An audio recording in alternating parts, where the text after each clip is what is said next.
time for the doubt, they counting me out, I'm getting it in, yeah. No time for no loss, I'm paying the cost, I'm in it to win, yeah. Diffuse, mine, it can't be diffused. If you ain't thinking the same, then we playing by different rules.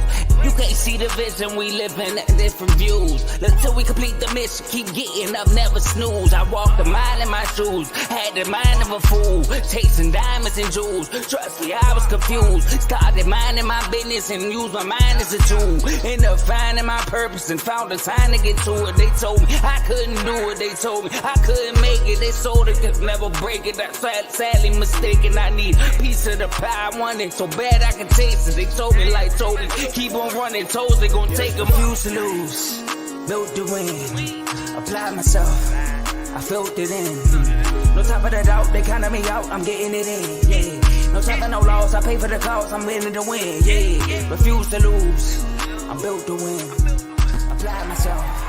Welcome back to CTC. I am your gracious host, Carl, and I'm not talking college basketball today, as y'all can see from the name. I'm talking straight college. I'm not talking college football. I'm talking straight college basketball today. All college football with the previews and the recaps will be Friday. Today is just strictly college basketball because what a night we had last night. Also, it's not in the description, but I figured I'd call it an audible. I'm gonna talk about these tournaments that start tomorrow. Then I may do an episode to talk about the tournaments that start Friday. But before I do that, I would like to ask you leave a like, comment, subscribe, and share. It helps the network grow, helps the channel grow. I'm gonna look real quick and see how many subs we are at. I know we're closing in. We're slowly closing in on 1,000. Three subscribers away from 1,000 subscribers. So we're right there. Just need 3 more subscribers. We're right at 1,000. So please like, comment, subscribe if you like the content on this channel, on this network. If you like CTC, Carl Talking College. If you like BWC, Baseball with Teddy, the main show featuring Joe, Tomo, and Dave. Blank FFC, Fantasy Football with Coach Coombs, who went live this morning. We got JJ, the Joe Jordan Show, where he talks about hot topics and his favorite teams. Dave's Doghouse, who went live about 4 hours ago, and he makes dogs and put dogs in the doghouse. And we got Real Ballers Only, where Javon talks about rookies, guys that you don't really hear about that's really playing well in the NBA, that's not getting a lot of love. He's been going over the in-season tournament. And we got in the red corner who made their debut Sunday with Ty, Fast Camp, and Ricky. I don't know when they'll be going live again, but they had a nice little debut. But if you like any of the content on those shows or my show, please like, comment, subscribe, and go down the rabbit hole. And if you like what you're listening to, stick with us. Now, I'm going to start with the Gravitt games first because technically that was – well, not even technically. That was the first games to start for yesterday. The Gravitt games, for those who don't know, is the Big East versus the Big Ten this year. I know MSU, we played Butler, I believe, Friday. Big East. They're up 3-0 on the Big Ten right now. We're going to go over the first game, Wisconsin at Providence. Providence, Kim English, new era, the English era. Played for my team, the Detroit Pistons. He's now replacing Ed Cooley, who went to Georgetown. And what a kickoff it was for Kim English. The score, as crazy as the score is about to sound, the score makes it seem closer than what it was. Now, Providence at home won 72-59. But Providence dominated this game from start to finish. Wisconsin was led by A.J. Storr, who had 22 points and 5 boards. Providence was led by Devin Carter, the South Carolina transfer, with 21 points and 8 boards. Providence only had 3 total bench points. But like I said, it was a blowout from start to finish. Wisconsin just could not score. They could not score. Devin Carter came out hot. Providence came out hot from 3.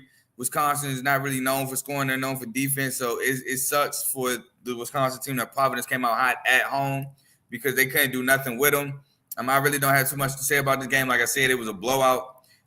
Wisconsin kind of cleaned it up towards the end, but what a win for Kim English and Bryce Hawkins. He had a crazy game. He had a hell of a game. but just a way to bring in the Providence Kim English era with a major win over a pretty good Big Ten school. A Big Ten school who's probably going to be in the tournament, the NCAA tournament. So great win for Providence. Oh man, I'm messing up. And like this is the score right here, 59-72. I'm gonna let that rock for a second. As we move on to our next Gravitt game, it was fourth ranked Marquette on the road against 23rd ranked Illinois. And Marquette wins 71-64. Now, Marquette was actually underdogs in this game. So was Providence. Providence was underdogs in their game. But Marquette was underdogs. And honestly, that surprised me. I thought Marquette was clearly the better team. They returned Cam Jones. They returned Tyler Kolek. I just thought that they were the better team. I understand Illinois returns Coleman. And they returned Terrence Shannon Jr., but I don't think that's a match for Tyler Kolek and the boys. Tyler Kolek is picked to win Big East Player of the Year this year. So for Marquette, obviously they were led by Tyler Kolek with 24.6 boards and 4 assists, and he was also questionable to play with a bum ankle. Hours before tip-off, he was questionable, and he had a major game for Marquette. Cam Jones had 15 points and 5 boards for Marquette. Now Illinois, Terrence Shannon had 21 points, 2 boards, and 2 assists, while Marcus Domas had 18 points, 6 boards. Now, for the game itself, Marquette jumped out to a lead, and they pretty much maintained it throughout the first half. Illinois in the second half fought back. Coleman had a couple key blocks later in the game, but the Illinois 15 turnovers, that really hurt them in the end. And Tyler Kolek, I believe, hit 2 straight threes to put Marquette back on top. Cam Jones had a tough bucket, put Marquette back on top. And then once Marquette got them back on top, they held on to the lead and never looked back. A great team win for Marquette in Champaign. A tough Illinois team. But like I said, Marquette is just going to be a force to be reckoned with this year. They're ranked 4th for a reason. Bringing back Mike, I love Tyler Kolek. Some people say Tyler Kolek is one of the best point guards in the country. Some people say he is the best point guard in the country. Now, I don't know if I go that far because I love my boy Tyson Walker, but Tyler Kolek for sure is one of the best point guards in the country. Great win for Marquette. Illinois, don't hold your head down. I mean, hey, that was a hard-fought game against a really tough opponent. Somebody got to lose. It sucks that you want to lose and end, but it just is what it is. Now, for our final Gravitt game of the night that happened yesterday, we have Iowa 84 at Creighton 92. A high-scoring affair, just like everyone expected. Teams are loaded on offense, don't really do too much defense. I mean, Iowa's identity hasn't really been defense; it has been scoring the rock. Iowa was led by Ben Creaky, the transfer out of Valpo. He had 24 points and 5 boards. 4 or 5 starters for Iowa was in double figures, while Creighton trades Alexander, another tough point guard in the country. Trey Alexander had 23 points, 11 boards, and 9 assists, 1 assist away from a triple-double. 5 players for Creighton were in double figures, which, I mean, when you put up 92 points, no surprise there. For Creighton, for the game, however, the game was just a fireworks. I think Iowa came out first half, was dominant, but Creighton made a little run to end the first half to tie it at halftime. Then Creighton came out second half bombing, and Iowa just couldn't respond to take the lead. Again, Trey Alexander had a hell of a game. Baylor Shireman hit timely buckets. Didn't really see too much out of Stephen Ashworth, the transfer out of Utah State, but I think that's going to come with time. It looks like Creighton's not missing Arthur Kaluma, who's now at Kansas State. Iowa, on the other hand, had a pretty good game out of Peyton Sanford, had a pretty good game out of Patrick McCaffrey, a major game out of Ben Creaky, like I said, 24-5 boards. But, yeah, man, both of these teams have to work on the defensive end because that's what I think will kill them in the end. They can score with the best of them. But when people can score with you, how do you react when people can stop you from scoring while also scoring on you? I think that's going to be the problem with both of these teams, to be honest. But we should see both of these teams in the tournament. Iowa, pretty good Big Ten school. Creighton, one of the top Big East schools. Oh, how could I forget Tony Perkins? 16 points, 2 for 3. Man, just a really high scoring game. Yeah, man, really, that's really all I can say about this game, man. Just fireworks from start to finish. Now we're gonna move on from the Gravitt games to, unfortunately, I got to talk about this Champions Classic. Now I say unfortunately not because these were bad games, but because MSU lost. Duke beats MSU 74-65. Ninth ranked Duke beats 18th ranked MSU. MSU may be unranked by the end of this weekend. Not surprised there. We'll get it back, though. We'll earn it back. But for Duke, they were led. It was good, Teddy. Duke was led by Caleb Foster, 18 points off the bench with 3 boards, shooting 7 for 8 from the field, 4 for 5 from 3. His one miss came from 3. Boy was a sniper yesterday. They also had 3 starters in double figures. Now for MSU, Tyson Walker led the way with 22 points and 2 boards, while Malik Hall had 18 points and 3 boards. Now Tyson Walker, I believe, only had 4 points in the first half, exploded for 18 in the second half. So here's my thing, right? Tyson Walker against good teams cannot wait to get aggressive. He has to be aggressive off the rip. He can't try to get his guys involved and then, no, I get he can play make, but the playmaker is going to come when you being aggressive and you drawing the defense to you because, hey, he's scoring. We have to stop him. Now it opens up the floor for everybody else. AJ Hogarth had 1 or 2 drives where he went to the cup and was going downhill. One time he got an and one.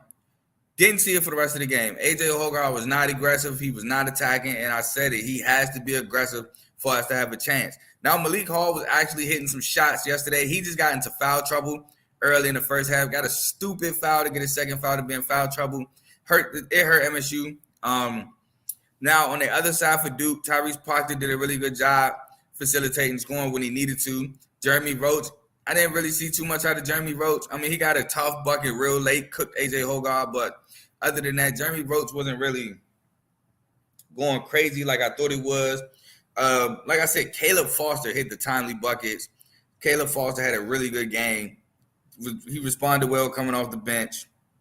Kyle had a really good second half. Kyle also got into foul trouble in the first half. I think he got foul trouble with like 6 or 8 minutes left in the first half. He sat the rest of the half. And actually when Kyle sat, that's when Duke took the lead and expanded the lead. So when Kyle came back in, MSU would give punches. I think we cut it down to 3. Tyson had 2 threes and a lob to Cohen Carr, cut it to 3. But Duke then responded. Now, we lost this game, right? We lost this game. But I will say this. We were gaining momentum. I don't like those 2 foul calls called against us. I think they were terrible. Maddie Sissoko got called for a foul when he was just clearly boxing out Kyle Young. Meanwhile, then after that, I thought it was Kyle Young. Apparently, it was Kyle Flipkowski coming OC to the lane, driving OC to the lane. We're in regular guarding position. He falls. They call a foul. They get 2 free throws. And so those 2 hurt. Then Caleb Foster hit 2 huge threes to put the game away. They win the game. Like I said, they won. Those are just 2 calls I thought that really hurt us, but that's not the reason we lost. They hurt, but that's not why we lost. So that's all I'm saying. So great win by Duke. Duke now 2-1. We're now 1-2. We got a game against Butler. I think we'll be fine. We have to hit shots, though. We are not shooting well from the perimeter, but that's probably because outside of Tyson, Malik, and Jaden, nobody else is really shooters. Cohen Carr is not a shooter. Trey Holloman is not a shooter. AJ Hogarth is not a shooter. Carson Cooper is not a shooter. I understand Jackson Kohler has been hurt. He has not been there, which I think is huge for us. But yet and still, he's not really a shooter. Maddie Sissoko is for sure not a shooter. We have like 3 shooters. That's not good. I haven't seen Jeremy Fears shoot the ball enough to tell whether he's a shooter or not. So I'm going to withhold judgment on that. But end all be all, great win for Duke. Another thing, both teams, it was a turnover fest. We had 13 turnovers. Duke had 13 turnovers. The key difference, however, is we were hacking. We had 23 fouls, and a lot of them were fouls. So we had 23 fouls. Can't do it against a team like Duke. Can't put them on the free throw line. But speaking of free throw line, we shot poorly from the free throw line.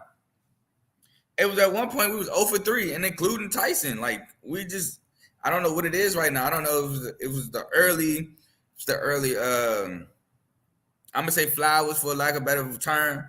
I don't know if it's that getting to our head or whatever, but we need to for sure be in the gym shooting. We're going to move on to our last championship classic game or Champions Classic game, excuse me. Kentucky 84, Kansas 89. And what a game. This was actually a really good game. Kentucky was actually up 7 at the half. Kentucky shot outstanding from three-point line. I think they were like 7.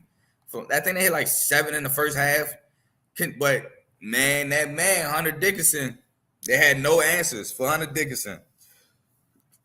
Excuse me, Kentucky. We're led by Antonio Reeves, the Illinois State transfer on his second year at Kentucky.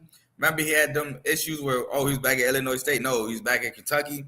Well, he had 24 points and 8 boards for Kentucky last night.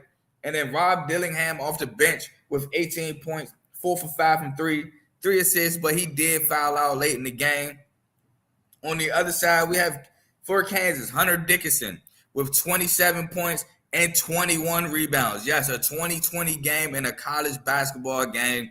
He was just a monster all night. They had no answer. And DeJuan Harris, point guard, another one of those top guys in the country. 23 points, 7 assists, 5 for 6 from 3. DeJuan Harris has come a long way from shooting the 3-ball. I remember when DeJuan Harris first got to college, he wasn't a shooter. People were backing off of him. Now, 5 for 6, he hit 2 huge threes in the game. In this game, to get Kansas back in front, Hunter Dickinson did the rest. Kentucky ended up finishing with 12 threes, shooting 12 of 38, while Kansas shot 6 of 18, 5 of those coming from DeJuan Harris. KJ Adams had 16 points, but he ended up fouling out later in the game. Just a great, like I said, great game. But I figured Kansas would win because they would have no answer for Hunter Dickinson. And they sure enough did not have any answer for Hunter Dickinson. But I think Kentucky would be fine in the loaded SEC. Loaded SEC with Auburn, Kentucky, Texas A&M is looking like a force. Mississippi State got a pretty decent basketball team. Mizzou is looking like a good team, even though they lost to Memphis. But Memphis is also a really good American League team. Memphis may win the American this year. So, yeah, the SEC is looking really good. And I think Kentucky will do just fine. Kansas, in my opinion, again, is one of the best teams in the country, if not the best team in the country, led by Hunter Dickinson and DeJuan Harris. So, great win from there. Now, like I said, I did call an audible. So, at first, this was going to be the end of the show. But then I said, hey, I got to give y'all some predictions. So here we go. We got some predictions. I have first the Myrtle Beach Invitational prediction. Now the teams in this field or in this tournament include Charleston, Vermont, St. Louis, Wyoming, Wichita State, Coastal Carolina, Furman, and Liberty. Now, should have wrote the time of these games, but Charleston versus Vermont, I do remember, is tomorrow at 11:30. I believe, 11:30 in the morning. So I will be trying to watch as I'm at work. And I will have Charleston winning that game. I think Charleston is a pretty good basketball team. I think the Vermont is a really good team too. Made the tournament, I believe, last year. I just think Charleston gets the W, underrated team that can shoot threes. So any team that can bomb away from 3 is dangerous. So I'll take Charleston in that one. Now, the next game will be St. Louis versus Wyoming at 2 o'clock, or it'll be 30 minutes after whenever Charleston and Vermont ends. So we'll say 2, but it's not a hard 2 o'clock. It might be anywhere from 2 to 2:30. But I'll take St. Louis in that one just because I think St. Louis is more of I'm going to just go with St. Louis in that one. St. Louis lost a lot of pieces. I think Wyoming lost a couple pieces too. So I'm going to go with St. Louis. I'm pretty sure Hunter Maldonado is no longer there. Yep, Hunter Maldonado is no longer there. They no longer have the big man. So, yeah, I'm gonna go with St. Louis. Now, Wichita State at Coastal, I believe, is around 5. I got it all right here. Wichita at Coastal is at 4:30, so that's probably like around 5. I took Wichita State in that game. Coastal's not really a basketball school; they're more of a football school. Now they have a pretty decent basketball team. I think they made a nice little run, not last year, but like 2-3 years ago in the Sun Belt tournament before they lost to App State. That was like 3 years ago. So they're a decent basketball school, but I'm gonna take Wichita State doing that. That's a really good basketball school. They returned Photo, the big man, so that's a really nice return right there. Yeah, I'm gonna take Wichita State. And the last game is Furman at Liberty. Now Liberty has lost Darius McGee. He's I know he tried to play in the NBA. I'm pretty sure he's overseas. Just because Darius McGee, while he's a bucket, was very short, and you know how they do short players, unfortunately. That game's around 7, so 7:30. And I took Furman. Furman is a really, really good mid-major basketball team. They're normally in the fight to either win their conference at the end of the year, which I believe is the SoCon, or they're either in the fight to win it or they win it. So I'm gonna take Furman, especially with Liberty losing its pieces. I'm gonna just take Furman in that. With that being said, then we have Charleston in my bracket. It will be Charleston versus St. Louis, and I took St. Louis. I took St. Louis strictly just because I understand Charleston can shoot threes, but I think St. Louis with Francis, and I'm blanking on the name, the transfer from Oregon, and I want to say it's Francis Okoro, I believe. Francis Okoro, let me double check. I think it's Francis Okoro, though. The transfer from Oregon. He's still there. I know they don't have Yuri Collins anymore. He's gone. But I think Francis is good enough to help them beat this Charleston team. Oh, no, Francis is no longer there. My apologies. Francis is gone, but they still have Gibson Jimerson, who's averaging 15 points on the year. That's a great return. They have 3 guys averaging double figures, so I'll take St. Louis. And then in the Wichita State Furman game, I took Wichita State. I'm gonna just rock with Wichita State. I'm gonna rock with I think the better coach in here. So, and then the last game for my winner, Wichita State St. Louis. I took Wichita State over St. Louis again. I just think Wichita State is just a better program. Now for the Charleston Classic. So my Myrtle Beach Invitational prediction winner is Wichita State. Now for the Charleston Classic, the teams in this one are St. John's, North Texas, Dayton, LSU, Houston, Towson, Utah, and Wake Forest. So, Joe, if you're in here, unfortunately, though, I got y'all on the first round exit in the Charleston Classic, but y'all in it. So you might want to tune in tomorrow. But first game is St. John's at North Texas, and you can catch that at around 1:30. And I got St. John's winning. Just Rick Pitino's a really good coach. They're coming off a blowout L from Michigan, so they're looking for a bounce back spot. North Texas lost Tyler Perry to the transfer portal to Kansas State. So I'm gonna take St. John's. For Dayton versus LSU, you catch this around 4:00. I took Dayton. LSU is still bouncing back from the whole Will Wade drama. They lost a lot of players. Eric Gaines, Brandon. Is it Brandon Day? Yeah, I think Brandon Day. They lost a lot. They lost a lot from the Will Wade era 2 years ago. They're still bouncing back. I understand they got the coach that was formerly at Murray State, but he didn't have a great year last year. I believe his main guy, KJ, ended up transferring out. Trey Hannibal's still there with him. He got a couple guys. Who's this? Will Baker. Yeah, Will Baker's there. Transfer from Nevada. But I don't think LSU has enough. I know Dayton has lost their point guard, Malachi Moore, for the rest of the year. I think with a knee injury. But Dayton's still a good basketball team. So DeRon Holmes, big man, he's nice. So I'm going to take Dayton. Then we have Houston versus Towson. And you can catch that game around 6:30-ish. But I'm taking Houston. And there's no explanation to be said. Kelvin Sampson, Houston's going to run through Towson. Then we have Utah at Wake Forest. And I'm taking Utah. Wake Forest is not a good basketball team. Utah is a pretty good one. I wouldn't say pretty good, but they're a pretty decent Pac-12 team. Wake Forest is going to be a long year for them. So I'll take Utah. Then St. John versus Dayton. I went with coaching, and I went with Rick Pitino. So I took St. John's to win that game. But it really don't matter because the winner of this game will play the winner of Houston, Utah, which to me is Houston with Kelvin Sampson and the guys, and Houston wins the tournament. So Houston, in my opinion, wins the Charleston Classic.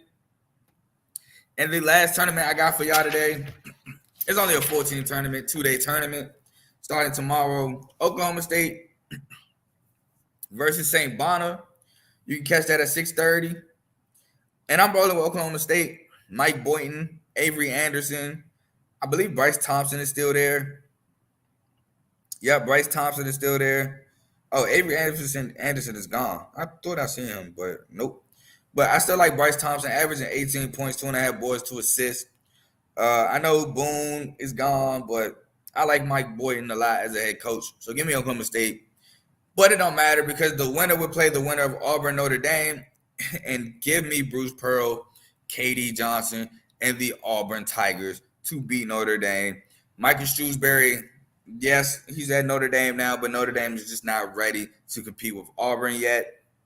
And then give me Auburn to beat Oklahoma State to win the Vivid Seats Legends Classic. So again, in recap, I have Myrtle Beach champion being Wichita State. I have Houston winning the Charleston Classic and the Vivid Seats Legends Classic. I have Auburn winning. Now, with that being said, that's all I have for y'all today. Enjoy the rest of action. I will be enjoying the rest of my day of action. And enjoy some college basketball. I mean, I know it's not crazy college basketball out, but we do have some. Matter of fact, I'll go over some of the scores real quick because I did. Right when I was starting, Princeton and Duquesne was down to the wire, battle of undefeated teams. And let's give you a final there. So Boston College did beat Richmond by 7, 68-61. Princeton ended up beating Duquesne 70-67. Look out for the Princeton Tigers to win the Ivy League. Central Michigan did beat Southern Florida 68-63. VCU runs through Radford 73-50. George Mason beats Cornell 90-83. A game, I think Pacific versus Nevada. Oh, don't mind, you can't even watch it, so don't even worry about it. But I do think that might be a decent game.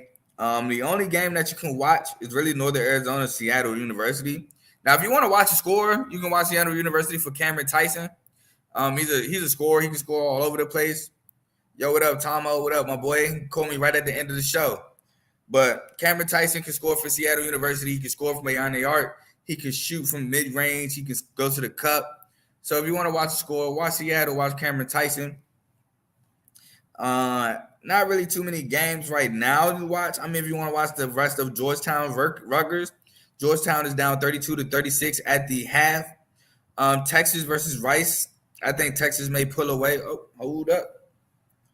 We got my boy Tomo, 4 months of a member. Appreciate you, my boy.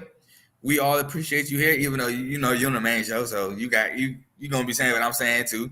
But shout out to everyone watching. R2L now has 1,000 subs, so we got the 3 subs right away. Remember, I started the show asking for the 3. We got the 3. We now hit 1K milestone. We're only gonna go up from here.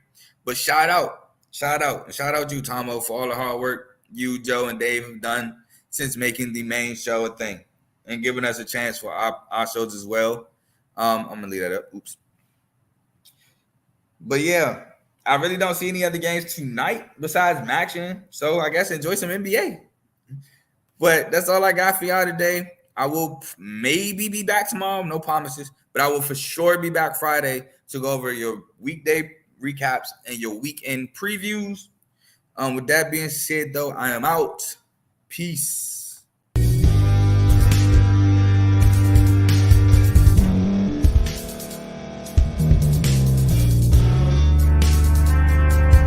Thank you for staying to the end. If you're watching this on YouTube, please like this video, subscribe, and also hit that notification button so you can be notified next time we put out a video. If you're listening on any podcast platform, subscribe and hit that notification button, y'all, so you can be notified we put out another podcast audio. And last but not least, hit that share button. No matter what you're listening to or watching it, hit that share button and send it to somebody that you know that would love to watch this episode you just listened to. So once again, thank you for staying to the end, and we'll see y'all at the next episode.